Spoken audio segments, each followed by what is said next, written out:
Hürmetlik vatandaşım yukarı kıldık. Şeyimizin devamından lan kulak salın. 3. ayının 18. günü yani haftanın 6. günü de Çavuşan yadro kuralları meselesi. Amerika mütehassisleri Amerika Çavuşan krizisini hal kılışkı Cungu'ya ümit bağlamaslık gerek. 3. ayının 18. günü haftanın 6. günü Asya Tinch Okyan Devlet İşler Katibi Rekis Tillerson Çavuşan doğrusu da okşaş bolmagan inkas kaytudu. Ma kısa kılıp atkan haberler kenci mi? Amerika Qo'shma Shtatlari hukumati ve Devlet İşler Katibi Tillerson'ni kuchlik qo'llaymiz. Mustabid Jungo azaldan bütün yer shariga ilman suvda paqib pishirish usuli bilan muomala qilib keldi. Yer sharini oldi dem.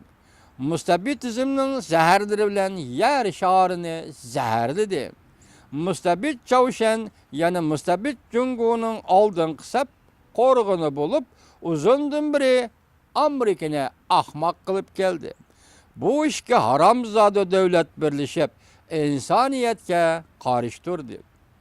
Bugun buning ichidagi birisini yo'qotishimiz kerak. Avval Mustabid Çavuşanni yo'qotishimiz kerak.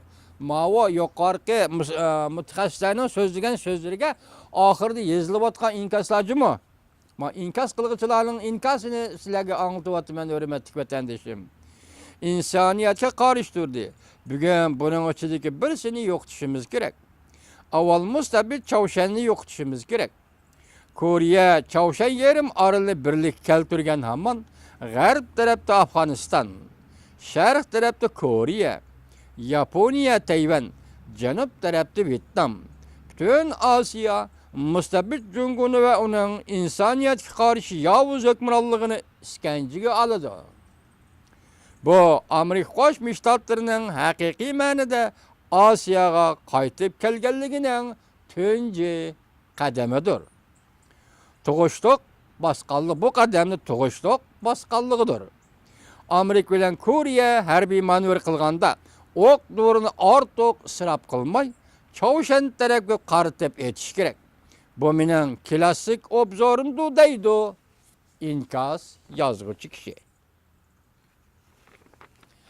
Endilikte şununla qarab kelib, endi biz yani şu Çavuşanga münasebetlik alda yeni bir haber bilan tanışımız. Dikkat hürmetli vatandaşım, sizler görüp turibsizlar. Hazır Amerika Qo'shma Shtatlarining Davlat İşler Katibi Rekis Tillerson dal Beijingda ziyoratda. Bugun yakshanba kuni Beijingdan davlati Amerika Qo'shma Shtatlari qaytib keldi. Endiki xabar, endiki qisqa xabarga dikkat qiling hurmatli vatandaşım.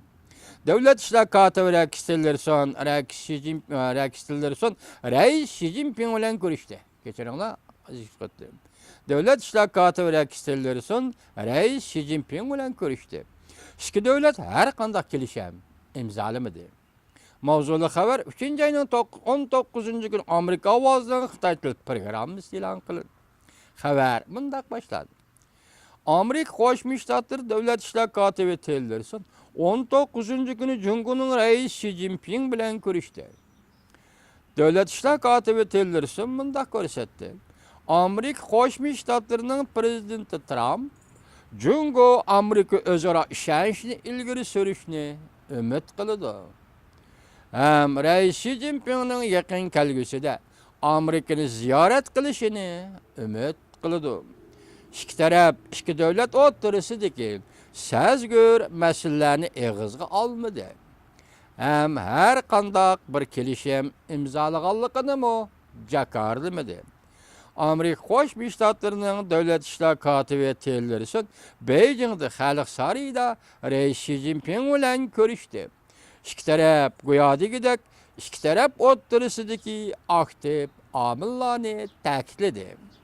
İki devlet o'rtasidagi dengiz okean egilik huquq talash tortishi, savdo majrolar qatorliq bir qator sazgör masalalar to'g'risida talash tortish qilmadi.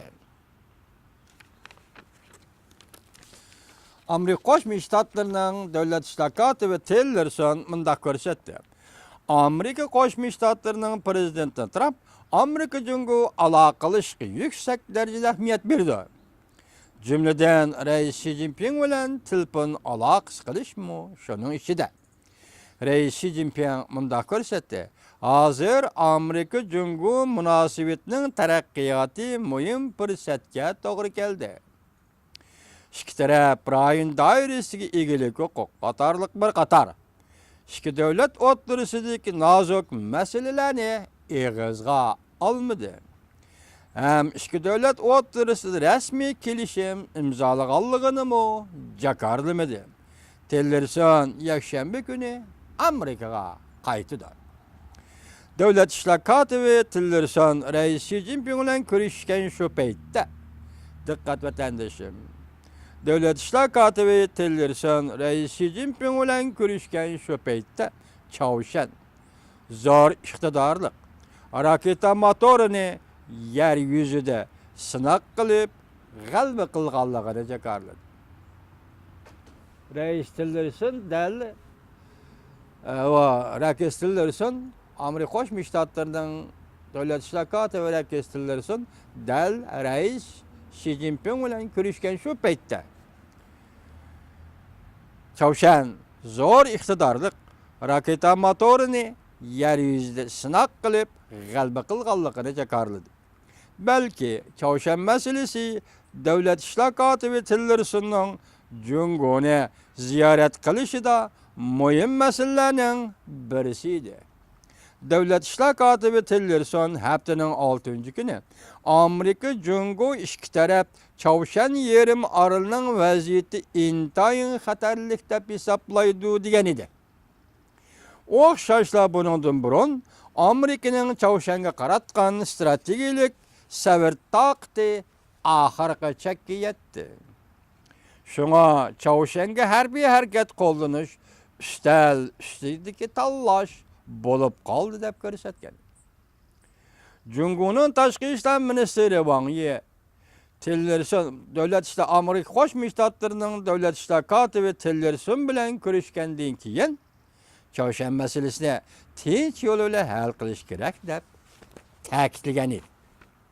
Demak, ko'rib o'tdinglarki, bu qatim Amerika Qo'shma Shtatlarining Davlat ishlar kotibining Beijing ziyorati qaraganda toza o'ngishli bo'lmagandek turdi.